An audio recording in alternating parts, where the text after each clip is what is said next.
পাচারকৃত অর্থ ফেরত আনার কাজ শুরু। ছাত্রজনতার গণভ্যুত্থানের মুখে ক্ষমতাচ্যুত শেখ হাসিনার শাসনামলে দেশ থেকে পাচারকৃত অর্থ পুনরুদ্ধারে কাজ শুরু করেছে নোবেল জয়ী প্রফেসর মুহাম্মদ ইউনূসের নেতৃত্বাধীন অন্তর্বর্তীকালীন সরকার। পাচারকৃত অর্থ ফিরিয়ে আনতে সরকার ইতিমধ্যে বিদেশি বিভিন্ন সংস্থার সহায়তা চেয়ে যোগাযোগ শুরু করেছে। গতকাল বুধবার অন্তর্বর্তীকালীন সরকারের প্রধান উপদেষ্টার প্রেস উইং থেকে পাঠানো এক সংবাদ বিজ্ঞপ্তিতে এ তথ্য জানানো হয়। অন্যদিকে শেখ হাসিনা সরকারের রেখে যাওয়া দেশের অর্থনৈতিক অবস্থার বাস্তব চিত্র তুলে ধরার লক্ষ্যে একটি শ্বেতপত্র প্রণয়নে বিশিষ্ট অর্থনীতিবিদ ও সেন্টার ফর পলিসি ডায়ালগের সিপিডি বিশেষ ফেলো দেবপ্রিয় ভট্টাচার্যকে প্রধান করে কমিটি গঠন করা হয়েছে। গতকাল প্রধান উপদেষ্টার কার্যালয়ের মহাপরিচালক প্রশাসন মো. আহসান কিবরিয়া সিদ্দিকীর স্বাক্ষরে এ সংক্রান্ত প্রজ্ঞাপন জারি করা হয়েছে। গঠিত কমিটির নাম বাংলাদেশের বিদ্যমান অর্থনৈতিক অবস্থার শ্বেতপত্র প্রণয়ন কমিটি। কমিটি ৯০ দিনের মধ্যে প্রতিবেদন দেবে প্রধান উপদেষ্টাকে। প্রজ্ঞাপনে জানানো হয়, শ্বেতপত্র প্রণয়নে দেবপ্রিয়কে প্রধান করে সরকার একটি কমিটি গঠনের সিদ্ধান্ত নিয়েছে। প্রধান উপদেষ্টার অনুমোদনক্রমে তিনি কমিটির অন্য সদস্যদের মনোনীত করবেন।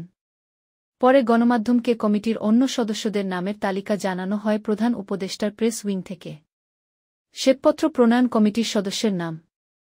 শ্বেতপত্র প্রণয়ন কমিটির সদস্যরা হলেন ইস্ট ওয়েস্ট ইউনিভার্সিটির ফ্যাকাল্টি অব বিজনেস অ্যান্ড ইকোনমিক্সের dean professor A K Enamul Haque, business initiative leading development BYLD build এর প্রধান নির্বাহী ফেরদৌস আরা বেগম, ব্র্যাক ইউনিভার্সিটির BRAC institute of governance and development BIGD এর নির্বাহী পরিচালক Imran Matin, Bangladesh institute of development studies BIDS এর জ্যেষ্ঠ গবেষণা ফেলো কাজল ইকবাল, বুয়েটের অধ্যাপক মো. তামিম, ঢাকা বিশ্ববিদ্যালয়ের ডেভেলপমেন্ট স্টাডিজ বিভাগের অধ্যাপক মোহাম্মদ আবু ইউসুফ, সিপিডি ফেলো প্রফেসর মোস্তাফিজুর রহমান, ঢাকা বিশ্ববিদ্যালয়ের অর্থনীতি বিভাগের অধ্যাপক সেলিম রায়হান, জাহাঙ্গীরনগর বিশ্ববিদ্যালয়ের অর্থনীতি বিভাগের অধ্যাপক শারমিন নীলর্মী, ঢাকা বিশ্ববিদ্যালয়ের রাষ্ট্রবিজ্ঞান বিভাগের সাবেক শিক্ষক অধ্যাপক তাসনিম আরেফা সিদ্দিকী এবং বিশ্বব্যাংকের সাবেক প্রধান অর্থনীতিবিদ জাহিদ হোসেন।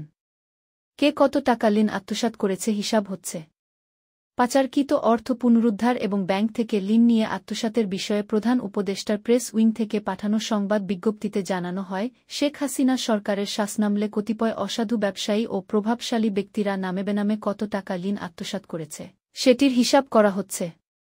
কিছু অসাধু ব্যবসায়ী ও প্রভাবশালী ব্যক্তি সাম্প্রতিক বছরগুলোতে ব্যাংকিং খাতে ব্যাপক দুর্নীতি ও প্রতারণার মাধ্যমে নামে বেনামে বিপুল পরিমাণ অর্থ আত্মসাৎ করেছেন এবং তা বিদেশে পাচার করেছেন, যার সঠিক পরিমাণ নির্ণয়ের কাজ চলমান রয়েছে।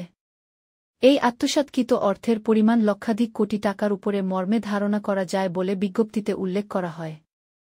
প্রভাবশালী ব্যক্তিদের নাম উল্লেখ না করে সংবাদ বিজ্ঞপ্তিতে বলা হয়, এ ধরনের দুর্নীতি ও অর্থ পাচারের সঙ্গে সংশ্লিষ্ট ব্যাংক ও আর্থিক প্রতিষ্ঠানসমূহে ইতিমধ্যে সংস্কার কার্যক্রম শুরু হয়েছে। এরই মধ্যে ইসলামী ব্যাংক, সোশ্যাল ইসলামী bank, national bank, United commercial bank, global ইসলামী ব্যাংক ও ইউনিয়ন ব্যাংকের পর্ষদ পুনর্গঠন করা হয়েছে। অবশিষ্ট ব্যাংক ও আর্থিক প্রতিষ্ঠানসমূহে সংস্কার কার্যক্রম শুরু হবে। নতুন ব্যবস্থাপনা কর্তৃপক্ষের মাধ্যমে আত্মসাৎকৃত এসব অর্থের প্রকৃত তথ্য সংগ্রহ করা হবে এবং তাদের মাধ্যমে আত্মসাৎকৃত অর্থের প্রকৃত পরিমাণ নির্ণয়ের লক্ষ্যে অডিট কার্যক্রম শুরু করা হবে। বিএফআইইউ, সিআইডি ও দুদকের সহায়তায় সম্পদ অধিগ্রহণ হবে। অর্থ আত্মসাৎকারীদের বিচারের প্রতি সরকারের কঠোর মনোভাবের কথা জানিয়ে প্রধান উপদেষ্টা ইউনূসের দপ্তর থেকে বলা হয়, ব্যাংকসমূহের নতুন ব্যবস্থাপনা কর্তৃপক্ষ, বাংলাদেশ ব্যাংকের Bangladesh financial intelligence unit BFIU, পুলিশের অপরাধ তদন্ত বিভাগ CID ও দুর্নীতি দমন কমিশনের দুদক সহায়তা নিয়ে আত্মসাৎকারীদের স্থানীয় সম্পদ অধিগ্রহণ ও বিদেশে পাচারকৃত অর্থ ফেরত আনার মাধ্যমে আত্মসাৎকৃত অর্থ পুনরুদ্ধারে কাজ শুরু হয়েছে।